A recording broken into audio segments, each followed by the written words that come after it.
Hello dear friends, मैं सुमन और स्वागत करती हूँ आपका अपनी चैनल आपकी सहेली सुमन में। फ्रेंड्स, आज के वीडियो में हम बात करेंगे आफ्टर मिसकैरेज सक्सेसफुली प्रेगनेंसी कैसे अचीव करें दोबारा। एक बार मिसकैरेज होने के बाद दोबारा प्रेगनेंसी कंसीव करने के लिए क्या करें। बहुत सारे व्यूअर्स कमेंट्स बॉक्स में पूछते हैं कि हमारे फर्स्ट प्रेगनेंसी थी या फिर सेकेंड प्रेगनेंसी थी, मिसकैरेज हो गया, अब दोबारा प्रेगनेंसी नहीं हो रही, कुछ बताएं ताकि जल्दी दोबारा प्रेगनेंसी कंसीव हो जाए। तो आज के वीडियो में यही चीज़ डिस्कस करेंगे कि मिसकैरेज होने के बाद दोबारा प्रेगनेंसी आप कितने दिन बाद प्लान करें और किन चीज़ों को आपको फॉलो करना चाहिए ताकि मिसकैरेज के बाद दोबारा गर्भ सक्सेसफुली ठहर जाए। तो चलिए बिना देरी के वीडियो शुरू कर लेते हैं। वीडियो अगर आप लोगों को इन्फॉर्मेटिव लग रहा है तो प्लीज़ वीडियो को लाइक और शेयर कीजिएगा। चैनल पर पहली बार आए हैं तो प्लीज़ चैनल को बिना सब्सक्राइब किए मजेगा। तो मिसकैरेज के बाद दोबारा बेबी के लिए आप कब ट्राई कर सकते हैं, डिपेंड करता है इस चीज़ पे कि आपको मिसकैरेज किस वीक में हुआ है, कब हुआ है और किस वजह से आपको मिसकैरेज हुआ है।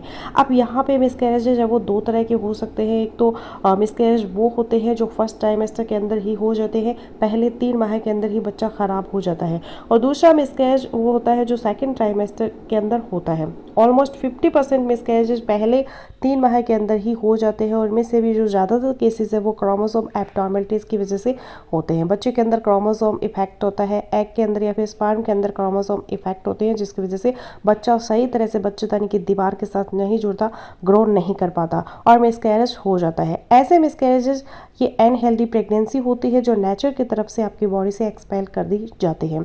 इनमें बहुत ज़्यादा टेंशन लेने की ज़रूरत नहीं है, बहुत ज़्यादा स्ट्रेस लेने की ज़रूरत नहीं है कि मुझे मिसकैरेज हो गया है तो दोबारा से माँ बन सकूंगी या नहीं, पता नहीं दोबारा से प्रेगनेंसी कंसीव होगी या नहीं। मैंने बताया कि ऑलमोस्ट 50% मिसकैरेजेस क्रोमोसोम एब्नॉर्मलिटीज़ की वजह से ही शुरू में ही हो जाते हैं।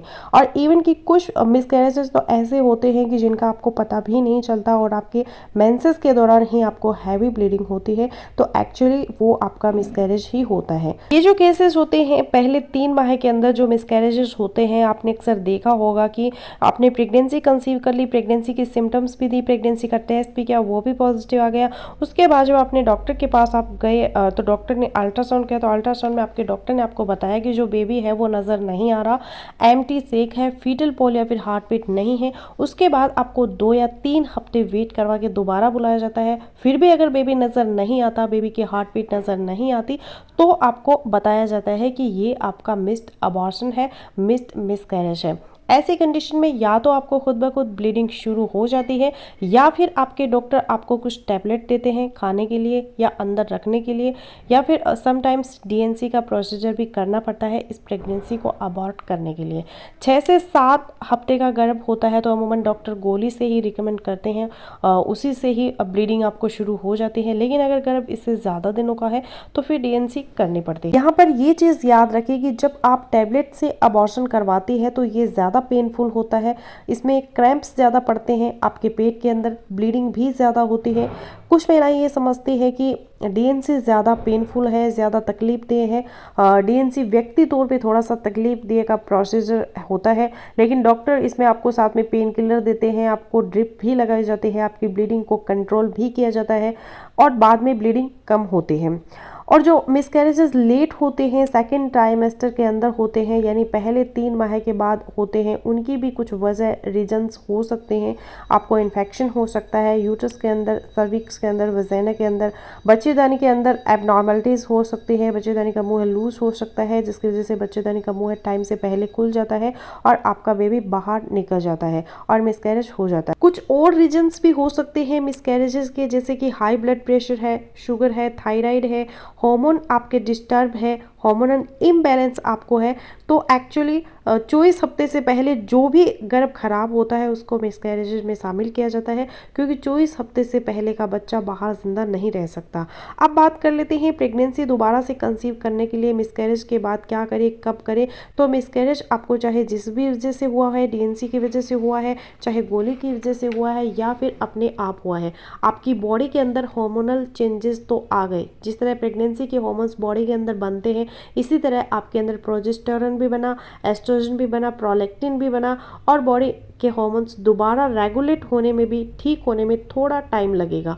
और मिसकैरेज के बाद या फिर डीएनसी के बाद आपको नहीं पता होता कि आपको आपकी जो पीरियड साइकिल है वो दोबारा कब से नॉर्मल होगी। लेकिन आपको यहाँ पर ये करना है कि कोई भी दवाई, कोई भी मेडिसिन आपको नहीं लेना ज़बरदस्ती मेंसेस को लाने के लिए, क्योंकि ऑलरेडी आपके हार्मोन्स डिस्टर्ब होते हैं। अगर आप इस तरह से मेडिसिन लेते हैं तो उससे और ज़्यादा हार्मोनल इम्बैलेंस आपको हो जाते हैं। और अगर 2 महीने गुजरने के बावजूद आपको मेंसेस नहीं आए तो फिर आपको अपने डॉक्टर से कंसल्ट करना चाहिए। अल्ट्रासाउंड डॉक्टर आपका करेगा। समटाइम्स ये होता है कि जो मेडिसिन आपको दी जाती है उसकी वजह से सिस्ट बन जाती है, जिसकी वजह से आपको मेंसेस है वो आपके डिस्टर्ब हो जाते हैं और अकॉर्डिंगली डॉक्टर आपको फिर मेडिसिन रिकमेंड कर सकते हैं। तो नॉर्मली 4 से 6 हफ्ते तक लग जाते हैं महिला के हार्मोन्स दोबारा नॉर्मल होने में और पीरियड्स रेगुलर होने में। इस दौरान में आपको क्या नहीं करना चाहिए? अगर आप टैम्पन यूज़ करते हैं, मेंस्ट्रुअल कप यूज़ करते हैं तो शुरू के 2 माह आपको बिल्कुल भी नहीं यूज़ करने हैं, क्योंकि जब भी कोई चीज़ आप अंदर इनसाइड करेंगे तो हीलिंग का प्रोसेस अभी कंप्लीट आपके अंदर नहीं हुआ है, उससे यूट्रस के अंदर व सर्विक्स के अंदर इन्फेक्शन का खतरा होता है। अब समटाइम्स ऐसा भी होता है कि मिसकैरेज के बाद आपको ब्लीडिंग लंबे टाइम तक जारी रहती है, स्पॉटिंग होती रहती है, बार बार ब्लड के क्लॉट्स निकलते रहते हैं, आप परेशान हो जाते हैं।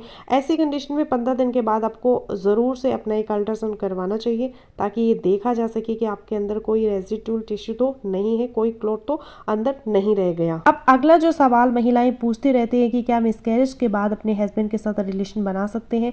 कब बना सकते हैं? तो जब आपकी ब्लीडिंग बिल्कुल ख़त्म हो जाती है और मेंटली और फिजिकली आप रेडी हैं आप रिलेशन बनाने के लिए, तो इसमें कोई हर्ज नहीं है। लेकिन एडवाइस ये किया जाता है कि आप प्रोटेक्शन यूज़ करें, कॉन्डम यूज़ करें, क्योंकि जब तक आपका अगला साइकिल नहीं आ जाता तो समटाइम्स ये होता है कि आप बीच में ही दोबारा प्रेग्नेंट हो जाते हैं, जो आपके लिए प्रॉब्लम पैदा करता है। तो इस दौरान में आप कॉन्डम यूज़ करें जब तक आपका अगला पीरियड ना आ जाए। फिर बेड रेस्ट की तरफ आ जाते हैं कि कितना रेस्ट आपको करना है।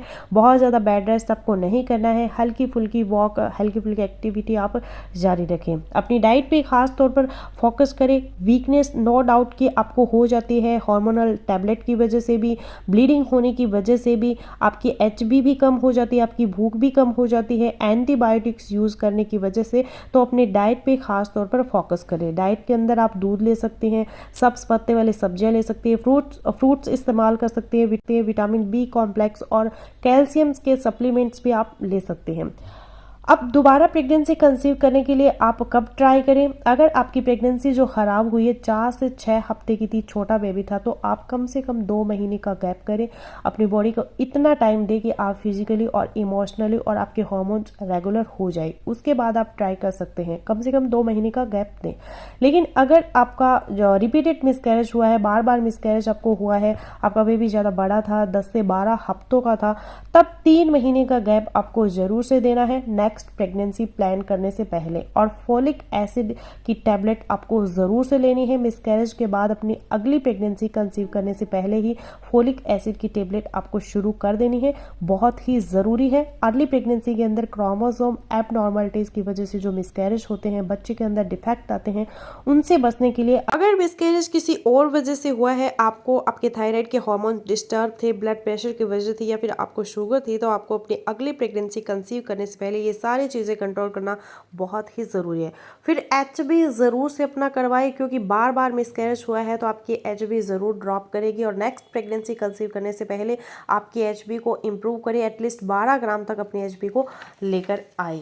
और अगर मिसकैरेज की वजह से सर्वाइकल इनकम्पेटेंस था, आपकी बच्चेदानी का मुंह है लूज था, तब भी आपको अपने डॉक्टर से कांटेक्ट में रहना है अगली प्रेगनेंसी में, ताकि टाइम पे आपको सर्वाइकल सर्कुलेशन हो सके, आपको स्टिचेस लग सके, टाँके लग सके बच्चेदानी के मुंह में, जिसको 12 से लेकर 14 हफ्ते के दरमियान प्लान किया जाता है। और जब दोबारा प्रेगनेंसी कंसीव हो जाती है तो तुरंत से अपने डॉक्टर के साथ शुरू से ही कांटेक्ट में रहे, ताकि आपको प्रेगनेंसी स्पॉटिंग मेडिसिन और प्रोजेस्टेरोन के इंजेक्शन शुरू करवाया जा सके आपकी प्रेगनेंसी को सपोर्ट करने के लिए।